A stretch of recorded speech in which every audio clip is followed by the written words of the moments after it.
Not that I'm aware of. I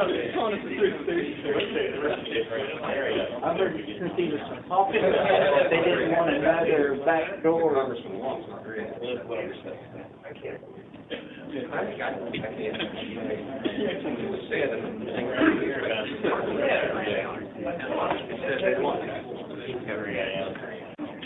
Okay, let's get started. 1:30, let's get started. Welcome to the University of Tennessee Nuclear Engineering Department Colloquium Program. My name is Lee Dodds, and it's my privilege to introduce today's speaker, who is Mr. Michael Whitaker. And I should also add that he brought his lovely 9-year-old daughter named Haley, and we're glad that she's here today. Michael is the manager of International Safeguards in the Nuclear Science and Technology Division of the Oak Ridge National Laboratory. He received his BS in Mechanical Engineering from the University of Tennessee and an MS in 1985 and 1990, respectively. He was also a co-op student, and he's been working at the Oak Ridge National Laboratory for over 20 years. The title of his presentation today is Nuclear Proliferation in the 21st Century. Ladies and gentlemen, please welcome Mr. Michael Whitaker.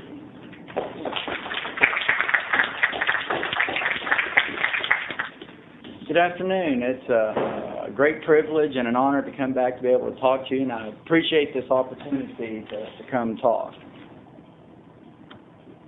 Again, I was a co-op student here in the Mechanical Engineering Department. I worked from 1981 through 84 at the Oak Ridge Gaseous Diffusion Plant.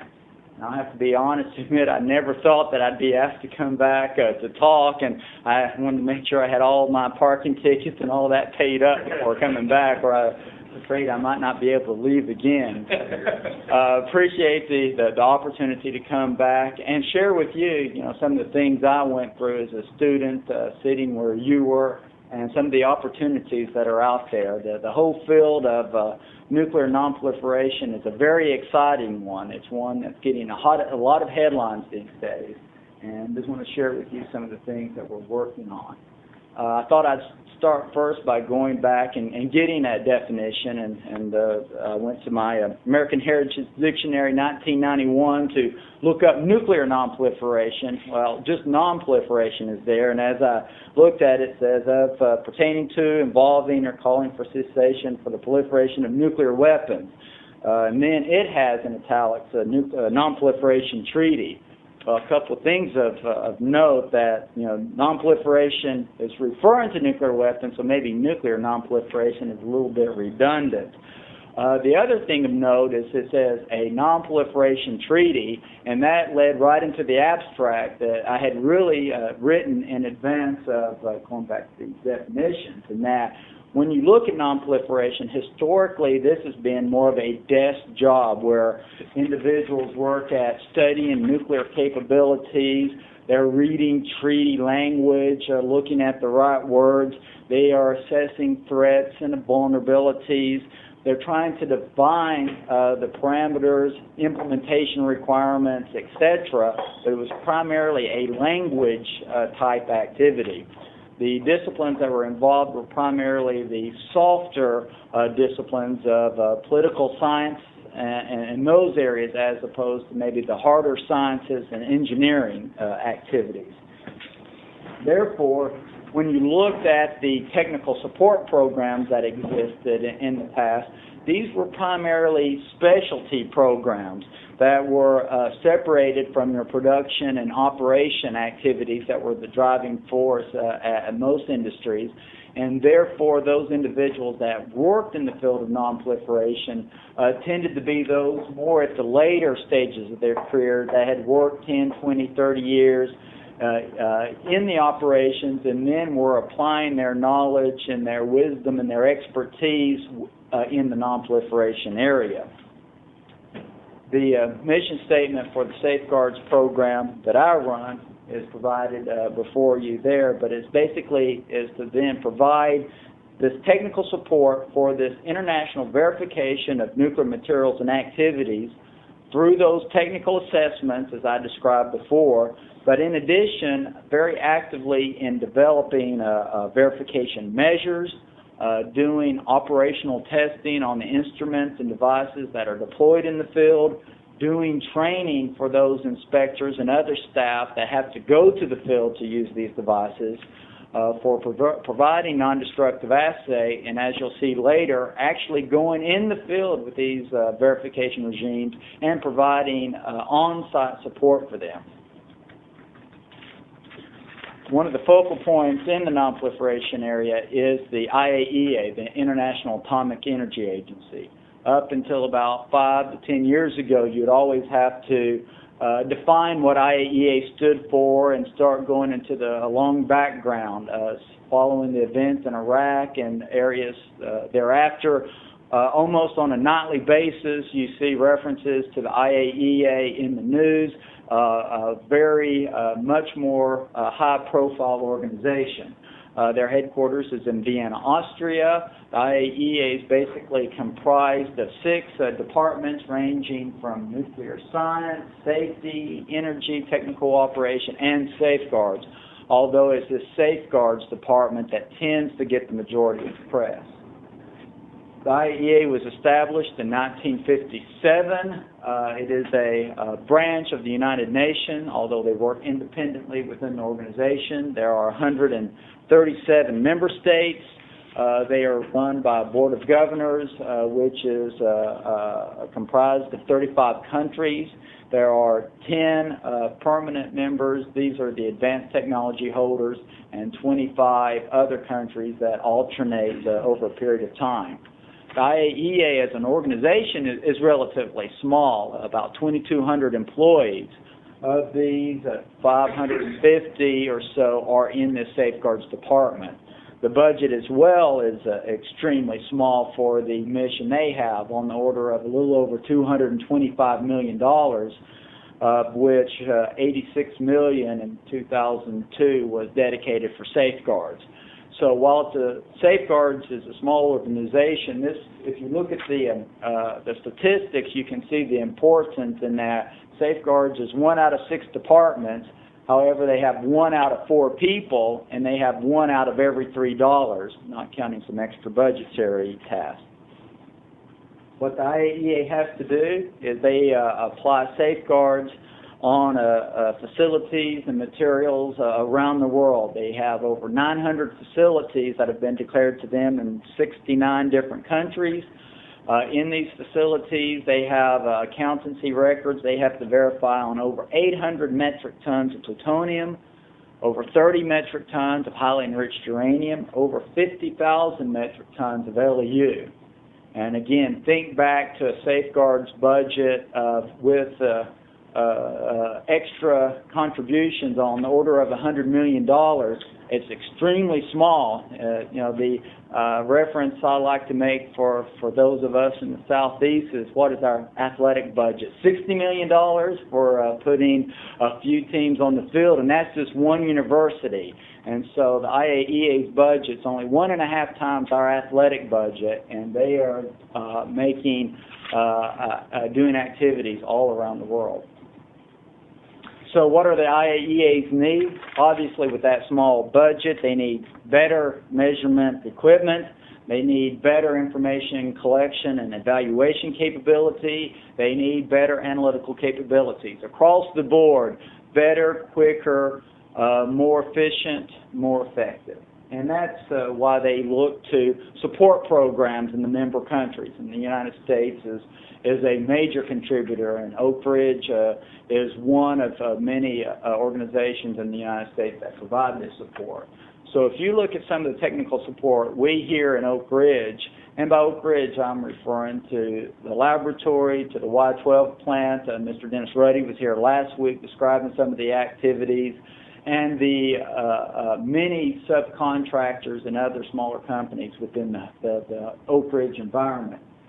We support the IAEA inspections that occur in the United States. Currently, there are 4 DOE facilities that are subject to these monthly inspections, In Oak Ridge, my staff maintains the official notification system such that when the IAEA notifies our State Department and Department of Energy that they are going to be conducting inspections during the upcoming month, they provide us with the locations, the dates, the inspectors, any special equipment they need to bring. And then my staff notify these other facilities who is coming and when, and then they maintain the record of the after inspection report so that we keep our statistics as well. The Department of State hosts has a program of direct technical support to the IAEA where we work directly with them. I have a few slides on this later, and then a newer area for the IAEA following the initial Iraq activities. There was a need identified for increased capability for analyzing environmental samples to look for indicators of undeclared activities. So they went through a process of which Oak Ridge was one of the lead organizations in developing these analytical techniques, and we now manage the extended network of analytical laboratories in the United States, such that when the IAEA collects these swap samples, Oak Ridge directs who to send these samples to and then manages the results that are transmitted back to the agency. Last week, you heard a little bit about the monthly inspections that take place at Y12. Material was made available in 1994 as part of President Clinton's nonproliferation policy. A sizable quantity of material was declared excess to the U.S. defense needs, and at a storage vault in Oak Ridge, material was placed under safeguards, and the IAEA returns, every month to verify our declaration on it until it's ultimately disposed. Here's a couple of pictures taken during inspections. The IAEA inspectors are not allowed to handle or touch our material itself, but you can see in these pictures they bring their non-destructive assay instrumentation where they can make measurements to verify, A, that there is uranium in these containers, as our declaration indicates, and 2, that the characteristics of this uranium is consistent with our declaration. This particular slide shows also kind of the evolution that the IAEA is continually updating their instrumentation. The picture on the left is an older picture showing a sodium iodide detector, the old Davidson multi-channel analyzers. That was the common tool for the inspectors up until about 5 years ago. The picture on the right, it's a little difficult to see, but you can see some of the smaller CAD-zinc telluride detectors and portable palm top recorders with the MCA information built into it. So you can see they're looking for smaller instrumentation that can provide the data quicker and with handheld evaluation capability. Over the course of the 10 years, we've had inspectors, or over 40 different inspectors come to do these inspections, very dynamic, and last April celebrated the 100th inspection at the facility. You'll see in the picture, third from the left is Mr. Dennis Ruddy, who was speaking last week. Second from the left is Mr. Bill Brumley from the Y12 area site office. And then on either side are 2 of the inspectors that were there from the event. In recognition, we had sent up text for basically a plaque that Secretary of Energy Abraham signed commending the site, the area office, and the IAEA for 100 successful inspections at the site. I talked a little bit earlier about this network of extended laboratories. I don't expect you to read all of this, but the way the process works, our State Department heavily subsidizes the analytical costs associated with analyzing these swap samples. because of the high precision, the high accuracy, and the care that is needed, the analysis can be quite expensive. So the State Department provides the laboratory the funding to be distributed for these samples. During the course of the year, the IAEA will then notify that Oak Ridge they've got some number of samples that need a particular set of analysis. Oak Ridge will then look at that request, tell the IAEA who to ship the samples to. The IAEA will then ship it out to the laboratories. We've have 5 different facilities supporting this: Pacific Northwest National Laboratory, Los Alamos National Laboratory, the Savannah River site, Oak Ridge National Laboratory, Lawrence Livermore National Laboratory. When these laboratories complete their analysis, all the data comes back to Oak Ridge for an initial overview, correctness check. That information is then posted on one of our databases. We notify the IAEA the information is available. The IAEA then retrieves that information and then uses that directly in their state evaluation reports. In support of this, the State Department has provided funding for some new and improved analytical equipment. Over the last couple of years, Oak Ridge has received one of the new Triton thermal ion mass spectrometers that provides state-of-the-art capabilities in measuring these ultra-trace analysis. And these are indeed very specialized analysis that they are trying to measure on the order of picograms of material and are even advancing down to femtogram size quantities to be able to determine enrichment ratios and presence of particular isotopes. To, again, in IAEA terminology, verifying the absence of any undeclared activities. You can say it as straighter as looking for undeclared activities. Other Oak Ridge support tasks, again, have included measurement methods. There may be a new process, a new technology, a new type of facility subject to safeguards that the IAEA has not inspected before.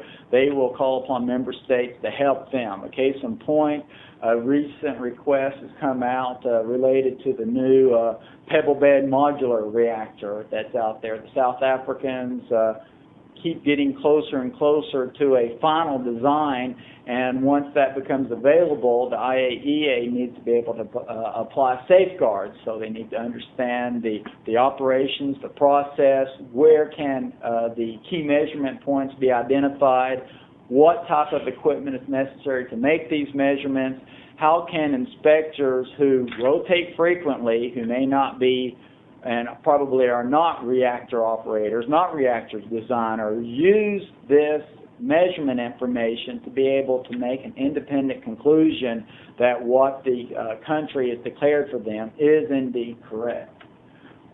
So that follows into the next bullet. There's obviously a need for a continual extensive training for IAEA inspectors so that they become more detective-like. What are the indicators of undeclared activities? What are the safeguards relevant features of the various technology and processes? How is this new and advanced equipment being used? Once I get all of these analytical results, which ones are important, which are not, can I really distinguish an anomalous condition from a regular condition? There is an enormous amount of decision making required. And then, as I mentioned earlier, actual support in the field to assist them in doing their missions. So if you look at today's nonproliferation environment, it is much more open and extremely dynamic, changing from a day-to-day basis. We are also working more directly with our international colleagues, various safeguards organizations, and implementation of safeguards in their countries and their facilities, and also helping them with their own domestic accountability systems. Again, there is an aggressive need for new advanced instrumentations and methods, so we are actively collaborating with our partners on these activities. And then, as you've seen in the news, I'm sure, over the course of the last decade, there's been numerous special multinational campaigns taking place to address specific concerns, to put material in more stable, safe conditions. As a result, our program in international safeguards is really taken off on us. It was always kind of a standard level, again, back to the notion of kind of a specialty program. But you can see starting about 3 years ago, as nonproliferation became a more and more common topic and better understood by our congressmen and others as well, funding started to increase, and in particular after the 9/11 tragedy, suddenly it was getting a lot more support. So you can see that just within the last couple of years, our budget has gone up about 5 times and expecting to increase. Let me give you a couple examples of some of this direct collaboration we've been having. This is a very interesting project that took place in that South Africa in 1991 declared that they had a nuclear weapons program, had actually produced the material and assembled 6 nuclear weapon devices, but they were disbanding their weapons capability. They signed the nuclear nonproliferation material, placed that material under safeguards. In regards to shutting down their operation, they were gathering all the residual materials, etc., and put them in some 30,000 55-gallon type drums, as you see the picture in the right, and put those in storage. As you can imagine, in the rush to get everything put in there, when it came time to make official, formal declarations as to what they had to the IAEA, well, their records was not necessarily complete. Maybe what they thought was in one drum was in another drum, and the more you got closer to making a declaration, the more uncertain they were with exactly where and what they had. And so there had been a long time delay before declaring these residual materials, which included a small amount of HEU and LEU in those to the IAEA. And so they were unable to verify their inventory. And the IAEA came to the United States, it was about 2.5 years ago, and said, can you provide some assistance to the South Africans in making this declaration? My office was tasked with looking around and say, is there something DOE could do? And one of my staff members, Bert Rowland, called the various laboratories and said, what instrumentation do you have that could do this job? And we ended up actually finding a drum scanner called the IQ3 system, manufactured by Canberra, that was at the Y12 plant that was no longer needed for its purpose. And so we identified this instrument and continued over a 2-year program to first put that instrument back in proper operating order, verifying that it would do the task that was needed, bringing South Africans to the Y12 plant to look at that operation so that they were in agreement that that was a device that they would be able to operate and help them with the job. Then the whole process of tearing the instrument back apart, putting it in a shipping container because it contained an active source. The total weight of this entire device was on the order of 25 metric tons. Ultimately put on a ship, sent to Pretoria, moved up to the Pelindaba site, put back together, put back in operating order. And as you can imagine, with a older instrument, it had all old software packages, not a year 2000 compliant, and with any legacy piece of instrument, almost everything had to be refurbished, re-put together, upgraded, put into operation. And we had a great support from Canberra representatives, from the Y12 site, from ORNL instrument people, from the South Africans, and were able to get this back up in operation. The South Africans, over the last year and a half, have been working on calibrating the instrument for all of their unique drum sizes, and have been able to begin making declarations to the IAEA to remove from what was listed as a safeguards problem in the IAEA Safeguards Implementation Report to being able to conclude this. And again, I want to recognize the great assistance we had from Canberra, and I'll send my condolences to my friend Jeff, who moved up to Canberra headquarters in Connecticut. I'm sure you're having a rough day today, but keep flying the orange up there, and we'll get them next year. So the Department of Energy has these collaborative agreements with some 20 to 30 different countries and safeguards organizations. There's a couple of types. There is a safeguards cooperation agreement where you're basically looking at material accountancy, physical protection. There is a type of agreement called a sister laboratory arrangement where you're looking at more of the peaceful use of nuclear energy, looking at calibration sources, etc. Oak Ridge has been involved in a handful of these, in particular the safeguards agreements with the regulatory organization in Argentina, the National Nuclear Energy Commission in Brazil, the Brazilian-Argentine Agency for Accounting and Control of Materials, ABAC, which is a bilateral inspectorate located in Rio de Janeiro, supporting the agreement with the Ministry of Science and Technology in South Korea.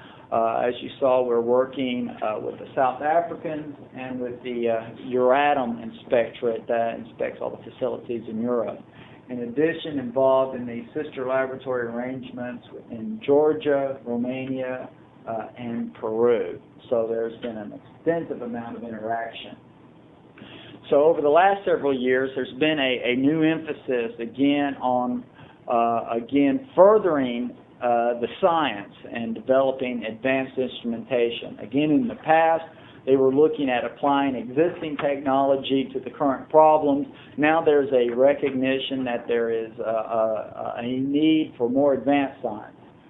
This is one of the new research-grade Raman spectrometers that Y12 recently purchased that we've been using to look at the crystalline damage to graphite materials for the project we're working on. This is actually a good example of collaboration with the university, and that when we were looking at this project, we needed one of the, more modern spectrometers that was in a clean area that had not been contaminated for measuring some unirradiated graphite materials. We really didn't have one at Y12 or ORNL. The university did. We had a contract for actually to allow some university students to do some of this initial measurements while we had ours on ordered, and so it was a good exchange of information. In our analytical organizations, there's active projects underway looking at miniaturized mass spectrometers that can be used for measuring UF6 in the field. This is a micro-ion trap mass spectrometer that is being developed by one of the research and development organizations, and we're looking to see if it can be used by verification agencies, again, for verifying the characteristics of UF6 and other uranium-bearing materials in the field. Here is the schematic for a prototype for a tunable diode laser. Again, we're looking at this as the potential for a transportable UF6 mass spectrometer for field measurements. One of the new projects we've been involved in is looking at a laser scanning system for item monitoring. Traditionally, the IAEA has used various sills and cameras. We're looking at trying to have more comprehensive verification systems, one that can operate in real time, one that can transmit its data directly back to safeguards organizations to try to cut down on this time and travel and to increase the capabilities. On this particular device, we're looking at putting a tag on the items of interest with the transceiver in the system that can, on its own, interrogate the devices. We're looking at that item is in the position it's supposed to be, that it's still there. It'll have an identification feature that would detect any attempt to mask the information and provide, again, an automatic status that these items are still there. This potential application would be static storage areas, UF6 cylinders, or other materials that are not expected to move. Some of the features of this is that with the output, again, it would be able to distinguish the tags from non-tags, and we're hoping that in the future we can actually use the laser to activate the tag that may be able to get some attributes from the item that's being measured to provide further assurance or further information on those areas. Mentioned earlier, there's been many multinational campaigns taking place for some specific questions. Three I want to address today have to do with Kazakhstan, Bulgaria, and Libya. Back 10 years ago, one of the first projects we were involved in, Project Sapphire, had to do with the country of Kazakhstan. After the breakup of the former Soviet Union, they found themselves with this stockpile of highly enriched uranium, which they no longer wanted. They were preparing to sign the Nuclear Nonproliferation Treaty. They wanted to come in as a country that did not have HEU. They really weren't completely sure what they had or what to do with it. The United States led a program to retrieve that material to bring it back to the U.S. So there was a team of 20-plus individuals, primarily Oak Ridge staff and a few others, that went to Kazakhstan, that fabricated a analysis and packaging area such that they went through this material. They measured it, they packaged it, they shipped it back, kept it under secure storage until the paperwork was put into place for it to be sent to a commercial facility where it has ultimately all been blended down to low enriched uranium, and then it has become fuel for the nuclear industry, a major success. Just recently this year, the word was announced of a activity that happened last year in Bulgaria, in which 17 kilograms of fresh HEU fuel was airlifted from Bulgaria to Russia, where it was being downblended. Again, Oak Ridge staff were there. One of my colleagues is in that top picture. You see them there taking notes of, again, identifying the material, measuring it, working with the IAEA to put seals on the shipping casks, having a complete manifest, making sure it was correctly packaged, shipped, and actually he was just in Dmitrograd where he saw this material received there, and it too will be blended down to LEU and no longer be available for direct use for any clandestine purposes. Last week you heard and saw some pictures of the materials that were brought back to Libya, a couple of additional newspaper articles. 10 tons of materials and equipment were airlifted out of Libya, brought back to Y-12 for safekeeping. Articles from Reuters showing the documents and drawings arranged first, additional materials being packaged up and being shipped to the United States. Again, I guess with these articles, you see that these programs, multiple programs, all happening at the same time, needing expertise in the field, because this is not the job of the inspection organizations. They identify and provide assurance. They need technical expertise there to make the job happen. Newspapers every week are filled with articles on other concerns about weapons of mass destruction. Obviously, Iraq is ongoing, North Korea, and much more recently in Iran. With Iraq, even though the presence is there. There was a continual support for the IAEA before the war. Even now, new materials are being discovered that have to be put in safe configuration. It was interesting. I was flying back from Chicago when I opened up the U.S. Today last summer and saw one of my colleagues in the picture there, and so there is a lot of activity going on in those areas as far as making sure this material is put in the proper configuration. With North Korea, there's a six-country talk going on between China, South Korea, Japan, the U.S., North Korea, and Russia, trying to diffuse some of the discussion that's going on there. Again, they have invited in the past, January or last December, a team of technical professionals from the United States to visit their facility, basically to help get their message out. So again, an example of support outside of the direct verification organizations, but furthering along the non-proliferation desires. In Iran, the question today is the discovery of the P2 gas centrifuges. The plant centrifuges in areas that were previously undeclared.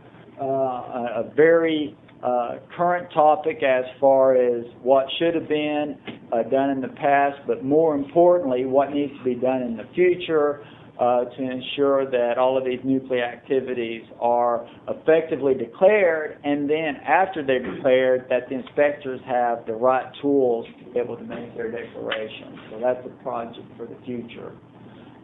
Obviously, enrichment plant safeguards is again coming to the forefront, and there is a need to revisit the tools the IAEA is using and have used in the past to provide them more timely, more accurate, more complete information about the declared activities.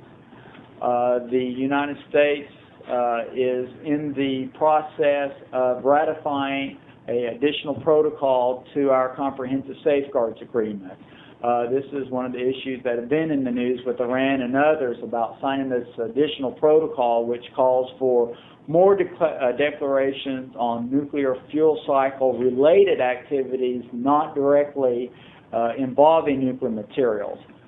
This is a very important cornerstone to the strengthening of IAEA safeguards, but it requires a lot more activities on the state. The United States agreed to apply the additional protocol to the fullest extent possible, with the exception of only those activities of direct national security significance. President Clinton signed the treaty in 1998. Last year, President Bush submitted it to Congress. Just earlier this year, it made it out of subcommittee on a unanimous decision. We hope that the full Congress will take it up shortly, such that the United States will be able to quickly ratify this additional protocol so that it can be implemented in the United States. The other side of that double-edged sword is now we have to be prepared to fully implement it ourselves to make sure our declarations are complete and accurate, and that we can provide for the same inspection activities to be conducted here as we desire to be conducted elsewhere. Other activities, there are a lot of special materials like plutonium-244 and materials at particular sites that are destined for a disposition due to the environmental management programs. However, these are some highly specialized materials that may never be made again, made materials, and so we're trying to recover those before they reach ultimate disposition. There is, again, a continual growing need for non-destructive assay techniques, better equipment, better methods, looking at delayed neutron activation for screening of environmental samples to reduce the number of samples that actually have to go through this very extensive analysis process. And again, future campaigns to recover, return batches of special nuclear materials. the bottom line, nonproliferation is no longer a paper activity. It truly is a hands-on activity. There on the left is a picture of me back as a co-op student, 1984, with the first cylinder of UF6 produced from the U.S. gas centrifuge program that was taking place here in Oak Ridge. And then on the right, a couple of years ago when I was down in Brazil at their fuel fabrication facility, holding some of their nuclear fuel pellets before it went to assembly. So nonproliferation, again, is an exciting field. It has evolved substantially in the last decade with today's communication capabilities, unparalleled in the past. Another point of example, one of the countries I'm working on, there's been a disagreement with the IAEA on the amount of access allowed. There was an article in the Washington Post Sunday talking about this situation. Sunday night, one of my colleagues called me, "Have you seen the article in the paper?" I had not, and I looked at that, and Monday morning I talked to a colleague at the IAEA, and she said, "Oh, we're all looking at this Washington Post article and starting to get calls from various organizations asking us about it." And Monday afternoon, one of my employees who's actually on vacation in that country called and said, "We're all reading the Washington Post article. And the people are quite irate here about the number." And by the end of the day, State Department was calling me, "What do you think about this Washington Post article?" So if you're investing, maybe invest in the Washington Post. It looks like the subscription is going up greatly. But we know the nuclear professionals in the various countries.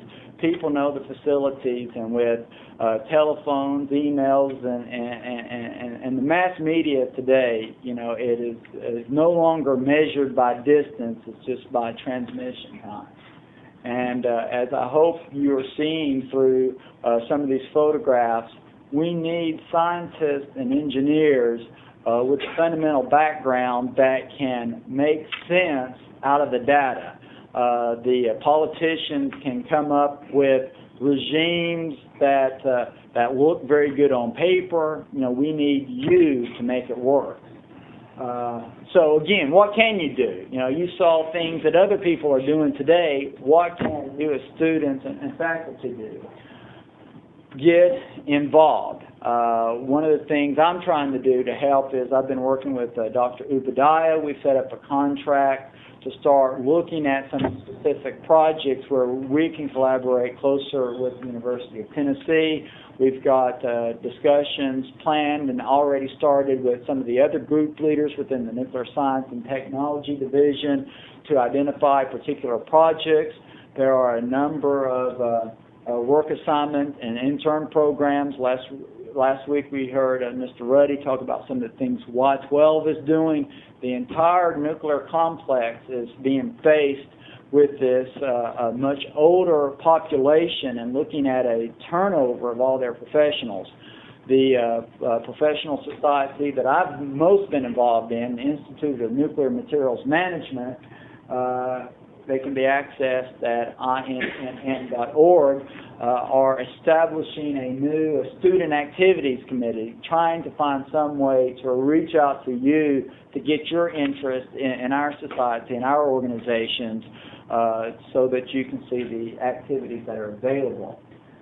When I became a group leader last fall, one of the things I did was look at the age members of the group that I'd been assigned, and of the 20 people, you can see half of them are in the 47 to 53 year range. 3/4 are basically over 45. So that means before I complete my degree, my career in another 5 to 10 years, I'm losing 75% of the people right off the bat. And if you saw the earlier slides with funding growing and activities growing, we need an influx of people.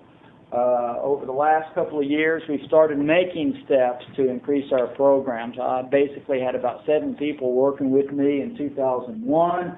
As of this point, we're at 21, projecting to be maybe at about 28 by the end of this year. What's going to happen in the next 5 years is tough to guess. I don't really know what's going to be happening next month. But our target right now is 60 people, and again, looking for people at the beginning of their careers that are active, that are self-motivated, that ask questions, and then can follow up their questions by doing the research to start finding the answers to their questions. So with that, I guess I'd like to acknowledge Linda Rose and my staff that helped me pull this presentation together in a short time. I didn't give her any slides until yesterday morning, and she got the last one about 10 o'clock this morning and has done a wonderful job. Again, a fine example of short lead times, a very dynamic and active program. Thank you very much for your time and attention.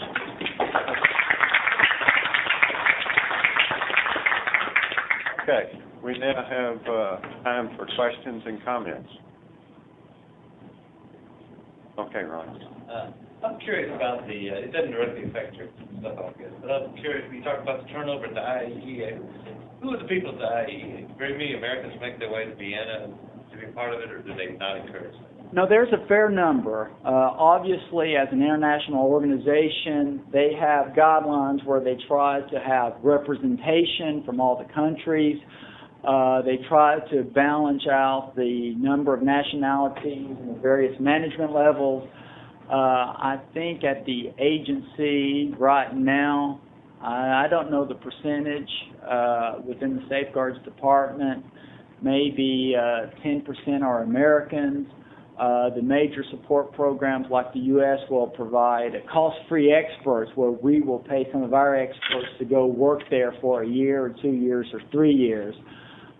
We've had about 10 of those. The IAEA, too, has recognized the need for a new technical pool coming in because they have a mandatory retirement age of 62, which is strictly enforced. They, 2 years ago, started an intern program, or the U.S. has, to get college students and young professionals over for a couple of years in the information management. I meant to mention that earlier, and I can give you some brochures on it. There is one, a former UT student, Kendall Collins. I don't know if you know her. She's been over there since the last year working in the information analysis section. Peter? I'd like to start with a message to Jeff. The clay courts are open, and I hope you're using, if you're watching that, I hope you're using all the Bayesian techniques for radiation detection in Canberra. And now more seriously, what determines the inspection frequency? I mean, you mentioned 100 inspections and all that. Is it the same for all countries? Well, yeah, not. no, it's the same for all countries, but it's based on the quantity of material and the attractiveness of material. If you're talking about unirradiated direct use material, and the IAEA refers to significant quantities, which has been defined as 25 kilograms of highly enriched uranium or 8 kilograms of plutonium, the timeliness is a month, and that is based on a notional definition of a reasonable amount of time to be able to convert that material into a weapon. If material is, say, less attractive, such as spent fuel in a power reactor, the frequency may be much less, on the order of quarterly basis. If you're looking at less than a significant quantity, they may only come on an annual basis. And where the IAEA is moving to try to be more effective is to go to a more integrated safeguards approach with more randomness in their inspection time and what they're going to do to cut down on the number of mandatory inspections, but still provide the same safeguards assurance. Jack?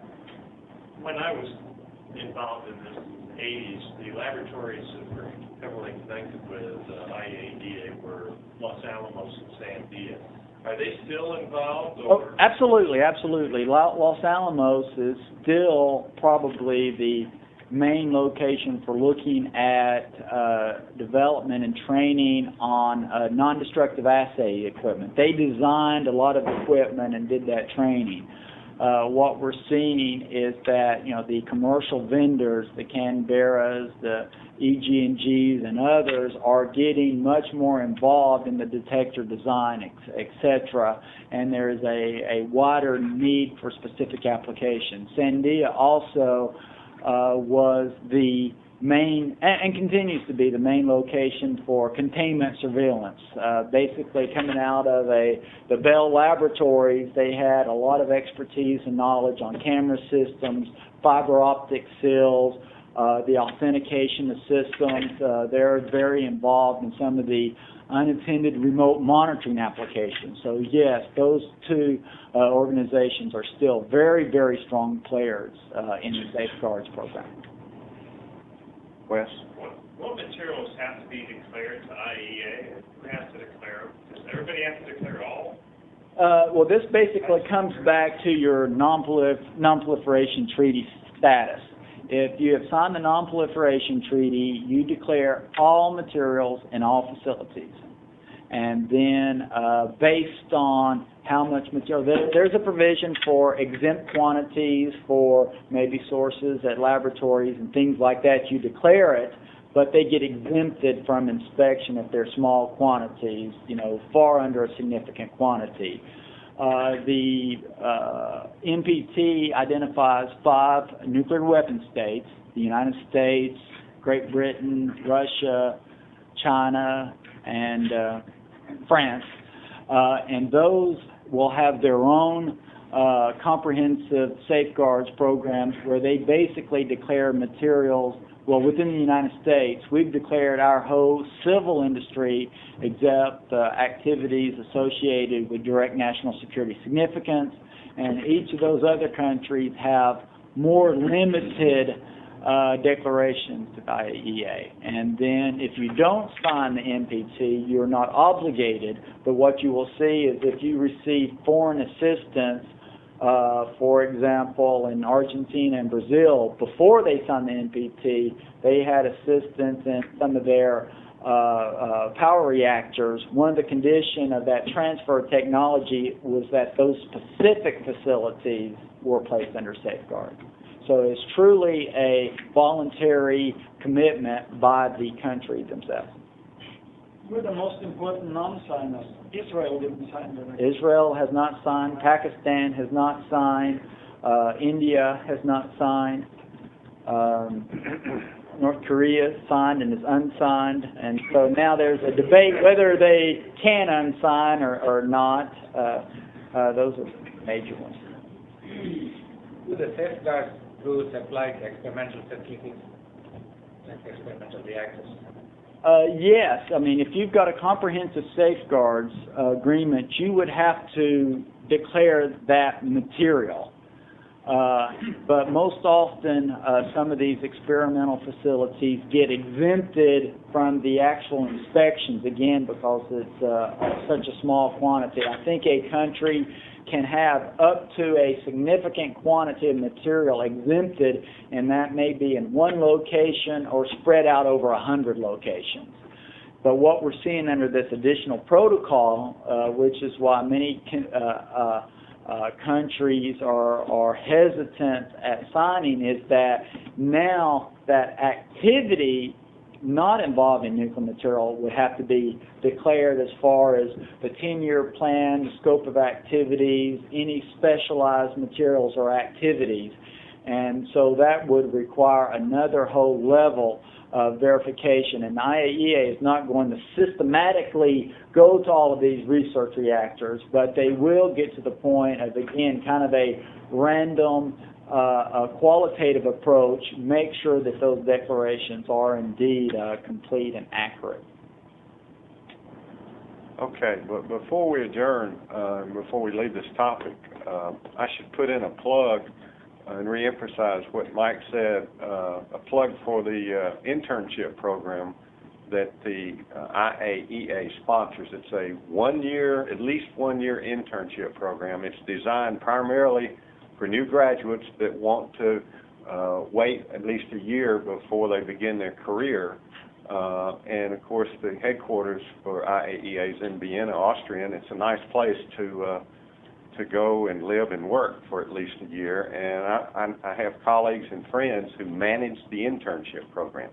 So if any students are interested in that, let me know and I'll put you in touch with them. And then if you've worked there for a year, the national laboratories are all obviously interested in people that have worked directly with the IAEA, because regardless of whatever appearance I may have given, the whole world comes back to relationships. Who do you know? What do you know? Can you call up somebody on the phone and say, tell me what the real scoop is? It turns out that who you know, who you trust, and who you can work with. Okay. I do see one or two new faces in the audience today, and you may not know, the new people may not know, that we do have refreshments downstairs, and everyone is invited. But before we adjourn, let's express our appreciation again to Mike and his daughter Haley for their presentation today.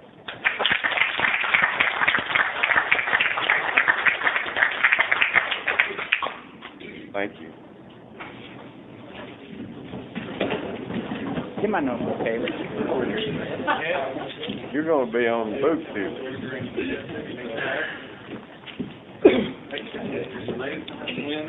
Thank you, Haley. My goodness. Where is that brother? All nuclear, girl. He's got different kind of stocks on that thing.